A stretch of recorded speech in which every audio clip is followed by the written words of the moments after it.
Hello, everyone. Good evening. How is everyone doing today? I hope you all had a great weekend. For those who do not know me, my name is Odunlami. I'm an immigration attorney here in New Jersey, but I help clients in all 50 states of the United States and abroad if you're looking for an if you have an immigration issue, family-based or humanitarian. So I was unable to join you guys last week. I missed you guys. So today I felt I had to do this Monday afternoon, start my week right by chit-chatting with you guys. So, I had a consultation the other day and a couple of weeks ago, and that's what made me think about having this topic, because I haven't talked about this in a long time, and I just want to make sure that people are aware of this special pathway to getting a green card for young people. Hi, everyone. Thank you for joining me. Hi, Solid Mensa. Thank you for joining. So please feel free to drop your comments on the comment section. Let me know where you're joining me from. And I will answer questions when I'm done. I have just not a lot, well, maybe about 10, 15 minutes to answer questions. So I want to get through this really quickly. So I want to talk about special immigrant juvenile status. And the reason I want to talk about this today is because I had a consultation a couple weeks ago. There was a woman who was here in the United States. She has her green card, but she was trying to file for her son. And because of some inadmissibility issues, it's going to take a long time for him to be able to get a green card. And even then, he would have to file a waiver. So in the course of asking her questions, I asked when this young man came into the United States, and I found out that he came in at the age of 16. Now he's about, I think, 24, 25. And so I asked some more about the family background, why did they leave? Why did they come here? And it had to do with a lot of abuse they were suffering under with the boy's father. He was abusive towards the mother, abusive towards the boy, who had never taken care of the child, was not, had never been in his life.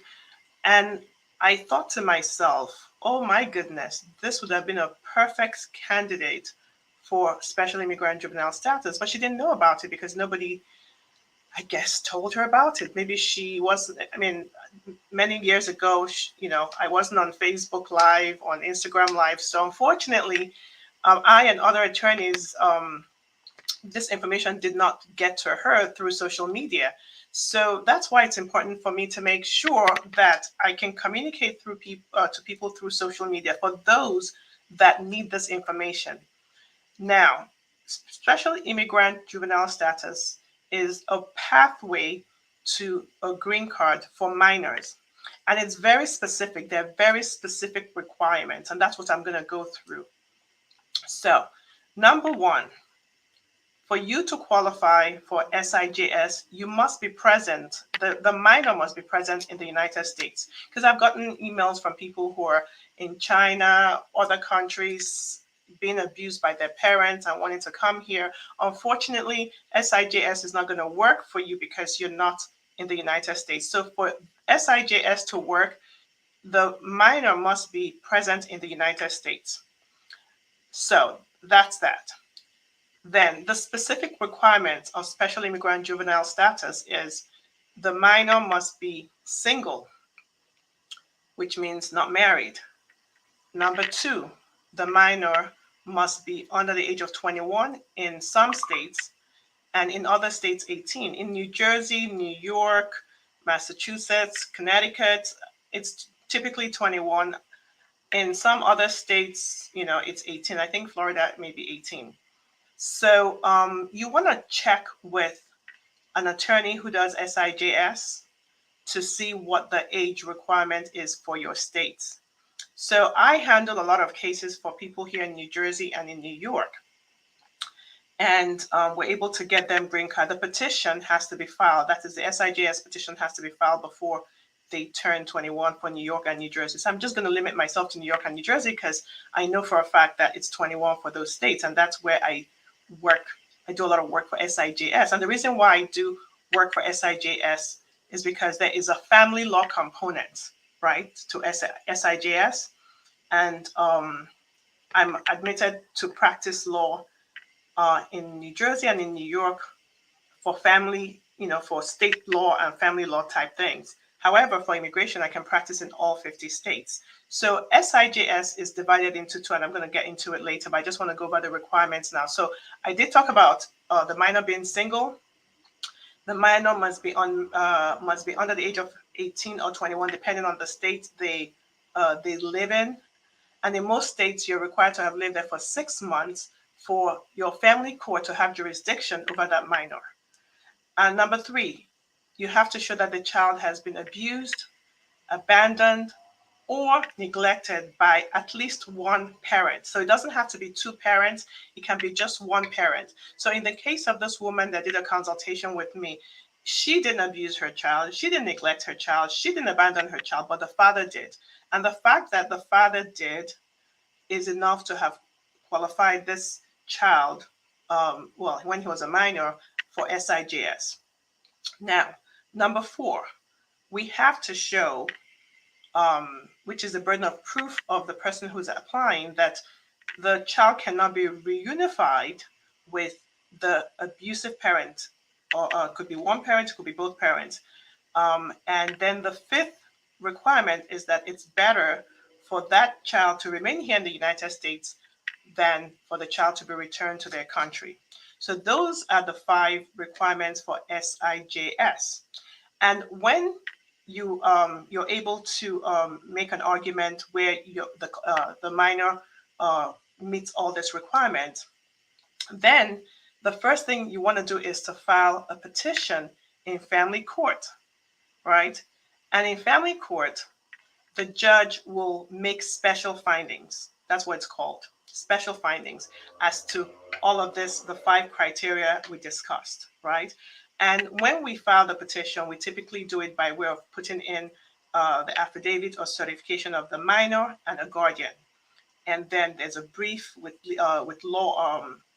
case law to buttress the argument. Now, let's talk about the people who need to be involved in this family law matter. Well, first of all, the minor has to have a guardian who's willing to take care of the minor until the minor is able to take care of himself, right? So in this case, we're looking for a guardian who is willing to file that petition in family court. And the guardian could be the other parent, the non-abusive parent. It could be a friend, it could be a family member, it could be a sibling, it could be a stranger who just wants to help.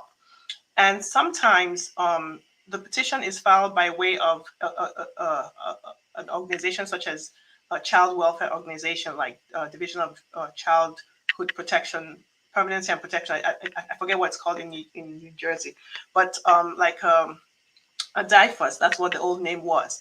They may be the ones bringing the petition, or it could be a pro bono agency bringing the petition, or it could be a private person such as the other non-abusive parent bringing in the petition, asking to be the guardian. It's a really strange way. Like, it's strange for a parent who already is a guardian of a child to go into court to request guardianship. But this is being done, like I said, the court has to make special findings. And another thing that a lot of my clients ask me, which is really important for you guys to know, is whether the guardian has to be a U.S. citizen or a green card holder. And the answer to that is no. The guardian does not have to be a U.S. citizen. The guardian does not have to be a green card holder. But a lot of courts want to know that the guardian is able to support that child. Okay, so that's what they need to know.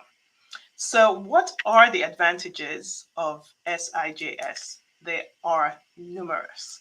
There's the fact that SJIS does not care how you came into the United States. They don't care if you came in through the border.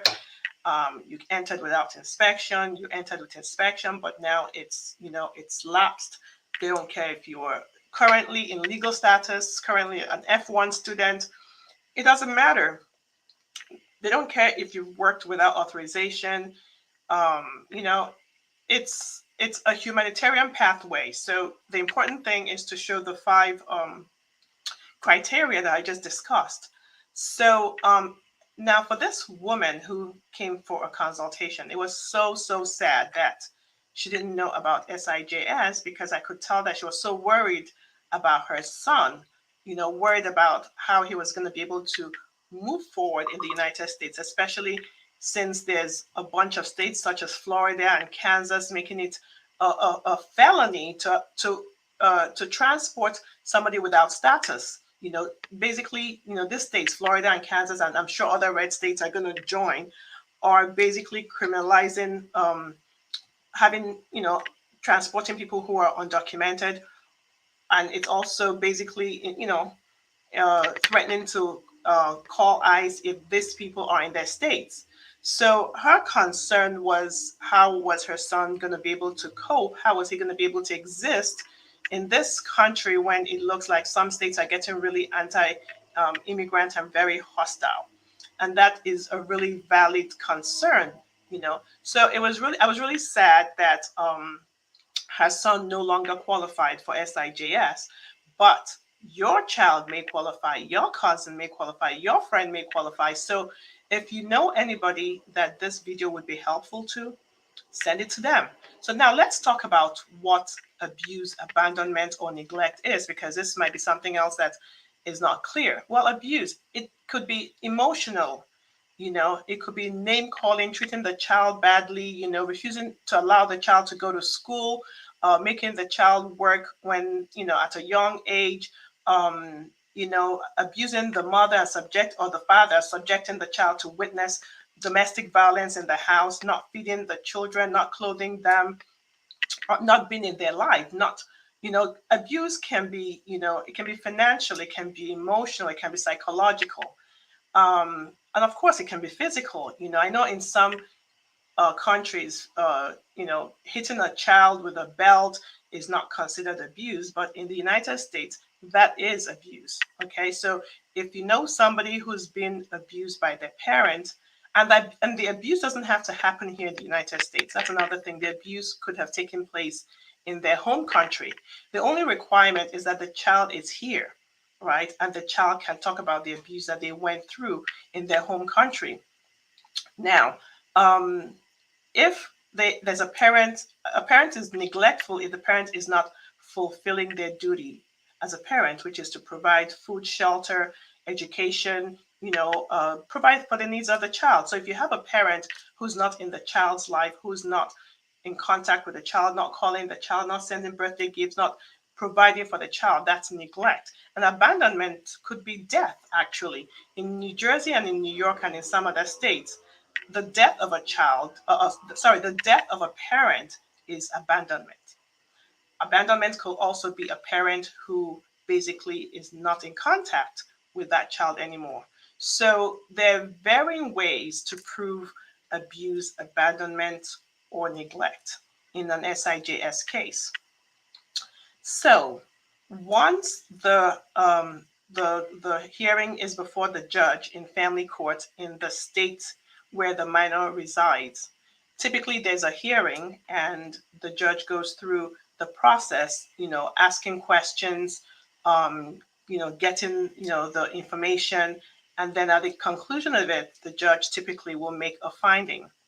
If the case is successful and the judge makes a finding that there was an abuse, abandonment, neglect, and the judge makes a finding that the child is single or married, and the child cannot be reunified with the abusive parent, could be one, it could be both, or that and that the child should not be returned to their country, the judge incorporates all of this into what we call a predicate order, right?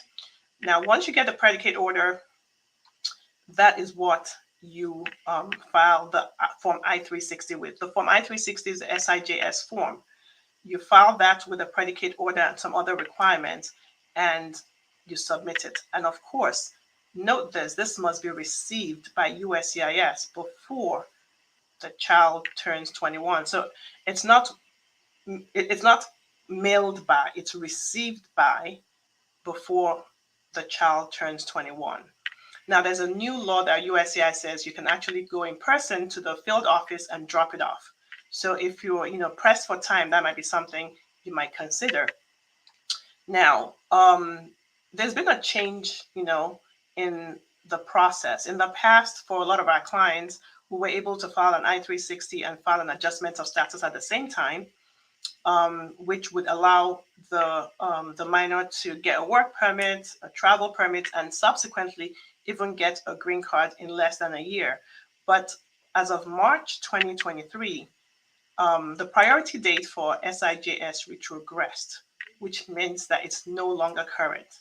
And so there's a delay now, and you can no longer do a one-step filing because of the delay.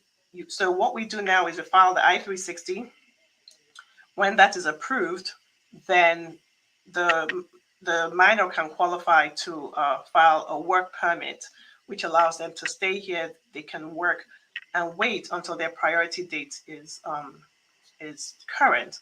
And at the time the priority date is current, at that time, they can file their adjustments of status, the form I-485, 765, 131, 864W, which says they are not, subject to the affidavit of support, and they may get an interview or they may just get their green card sent to them. So that's really the process of SJIS.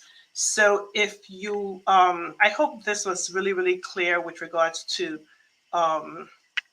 who can qualify and who can be the guardian and the process, because there are a lot of people, there are a lot of young people here who could qualify for SJIS and don't know it. And you know how difficult it is for a young person to live in this country with no hope of being legal.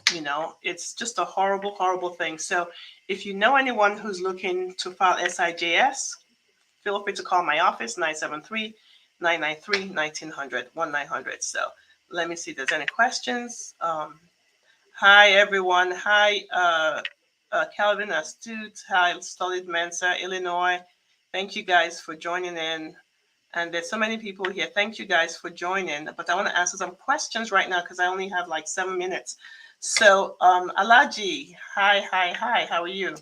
So Alaji says, what are some signs that your VAWA is moving in the right direction?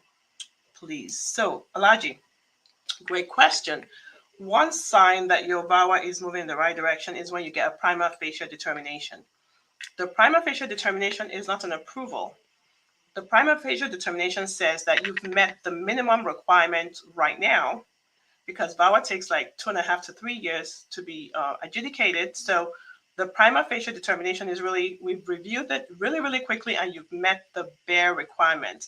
And so if you have a prima facie determination, you're moving in the right direction.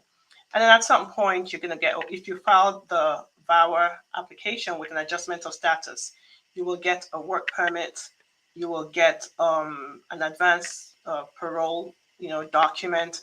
And, VAWA takes a while. So if you've gotten your prima facie, that's good. And you get your work permit, you get your travel permit, even though those take a little longer, that's really great too. And I would suggest that, I know because it takes a long time, people worry, but once you've done putting your application, you need to, live your life without worrying so much, because now it's really not in your hands. You've done the best with regard to the submission. So go get a job, begin the healing process, and just wait. At some point, if USCIS wants more information, they'll send either an RFE or, if you're lucky, they'll just send you the VAWA approval without an RFE, okay? Thank you for that question, Alaji. So let's see. Sandeep says, hi, I remarried in 2023. My VAWA approved 2022 and my I-485 pending. Can I still get green card from VAWA, or I have to file from new wife?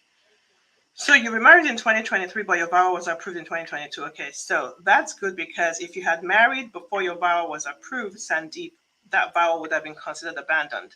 So you want to know if you can get your green card from your VAWA, or you can file with your new wife.